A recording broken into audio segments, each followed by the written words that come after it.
मी महाराष्ट्रात फिरताना आवर्जून सांगितल्या की प्रत्येक वचनाला त्याच्या पाठीकडे आमची काहीतरी पार्श्वभूमी आहे. जेव्हा मी माझ्या आजोबांकडनं ऐकायचो आणि बाळासाहेबांनी मला सांगितलं की दोघांनाही शाळेची फी भरायला पैसे नव्हते, म्हणून 7वी मध्ये शाळा सोडावी लागली, माझ्या वडिलांना पण आणि आजोबांना पण. आज देखील अशी अनेक मुलं आहेत की ज्यांना शिकावंसं वाटते, पण घरी फी भरायला पैसे नाहीत म्हणून शाळेत जाऊ शकत नाहीत.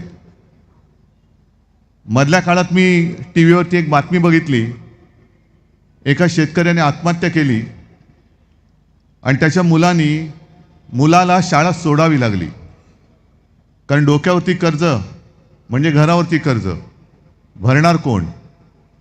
आणि ह्या गोष्टीचा विचार करून आपण जे वचन दिले की मुलींप्रमाणे महाराष्ट्रात जन्मलेल्या प्रत्येक मुलाला आपण मोफत शिक्षण देणार, हे त्याच्यासाठी दिलेलं आहे. बाकी अनेक गोष्टी आहेत. मला असं वाटतं संजय राऊत काय वर्षाताईंनी सगळे विषय संपवले असतील, पण एक महत्त्वाचा मुद्दा तुमच्यासमोर आणायचा आहे मला.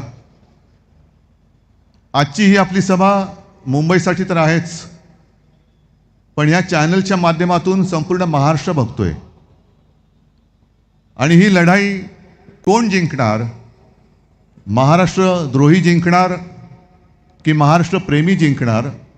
याच्याकडे संपूर्ण देशाचं लक्ष आहे.